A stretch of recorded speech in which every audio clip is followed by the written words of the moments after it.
Good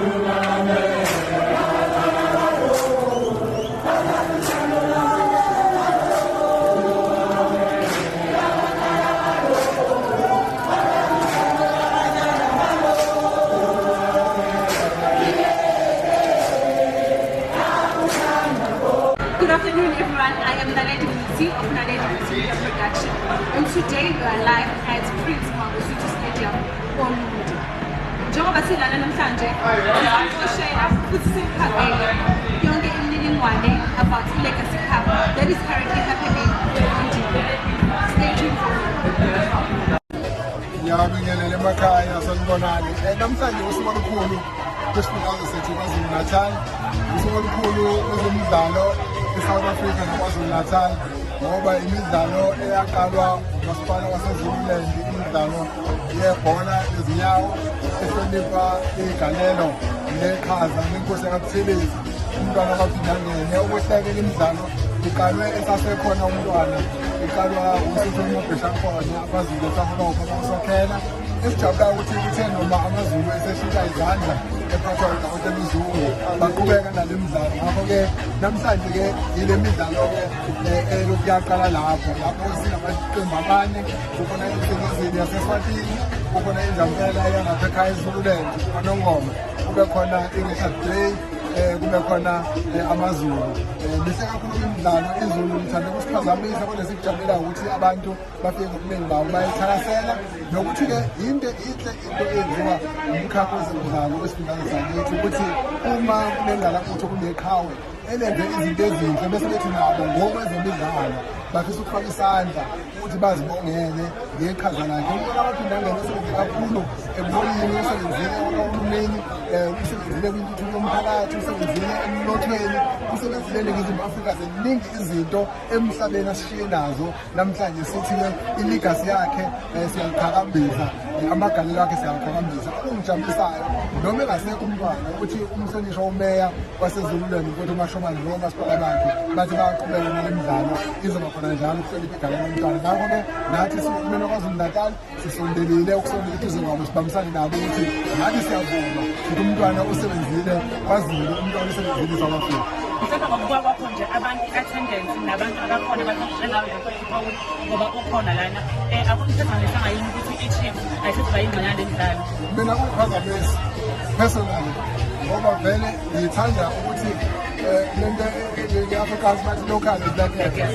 Manje-ke mina ngokwami kuvele kufanele kuhlale siqhakambise kwethu KwaZulu Natal. Yabona le mesizini esikuyona, ngijabule kabi ukuthi ku-PSL i-first flight yase-South Africa isizini ka-2025-26 amathimba amaningi ukwedlula isifundazwe sinamathimba amaningi ukwedlula zonke iy'fundazwe neKwaZulu Natal ihamba phambili.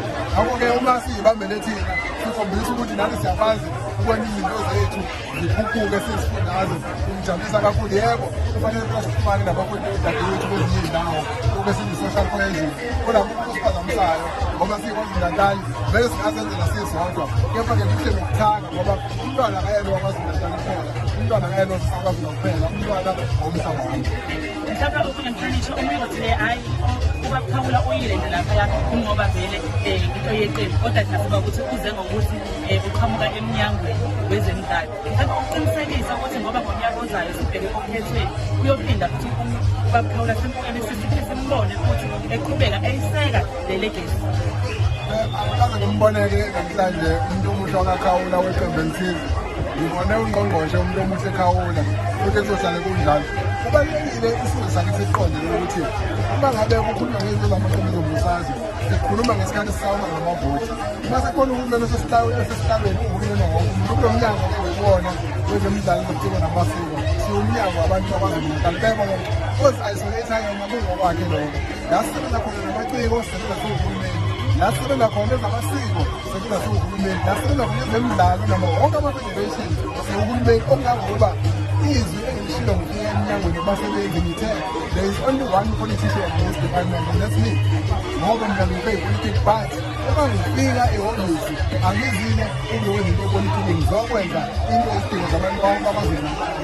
Ama-federations ngoba bona baqashiwe bayakhethwa, bathathwa emphakathini izinto ey'ningi ey'hlukahlukene. Ngibatshela into elifanayo ukuthi ipolitiki yabo yokuqembu isekekade emnyango mase sidla emsebenzini wesizwe wonke umuntu usebenza into yaka-sport yaka-art yaka-culture akekho ozele ingqondo yakhe ye-ideology ethize epolitiki abaka-6 i-art nabo sisebenza nabo ayitholi the same thing ukuthi uma sesenza into yomphakathi abantu bakwaZulu-Natal noma ngabe yini umuntu anayo ekhanda ewumlaya noma i-ideology isebenze ngaphandle la sisebenza izinto zabantu bakwaZulu-Natal.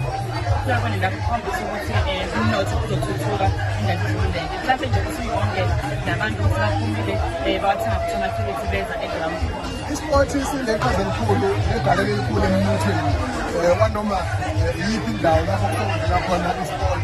I-sport is a big economic driver noma ngabe usebenzisa i-sport uyobona makudlalwa amathimu lama kudlalwa kanjani ey'nkundleni makudlalelwa amadlalo okukhenkethe lapho i-sport siyi-tourism driver siyi-economic driver siyikona umnotho nakhona la ondini njengoba le mpelasonto nje iy'mpelasonto abantwana abathi ngangene umnotho wala ondini ukhule ngendlela engakazi khona ngenxa nje ukuthi kulala imidlalo ehlelele ukuthi ihloniphe iqhaza lomntwana wakudlala. All the young people who are watching right now, what's it for? Well, young people, I would like to say to you, the future belongs to you, the future is yours, but what is important is, please, don't be distracted. We are sport, we are art, we are culture. When you are doing your sport, when you are involved in art, but make sure that you finish your secondary education, you go on to your tertiary education, you get qualified, you get skilled. Whilst you are doing sport, you also need to have something which is a future in your hands, because sport is a short-lived career. Art is a short-lived career, but you still need to go on with life. So for me, education is number one, but please do sport and be successful in sports. Do art and be successful in art. Yimi owenu uMntombuso wakwaKhawula.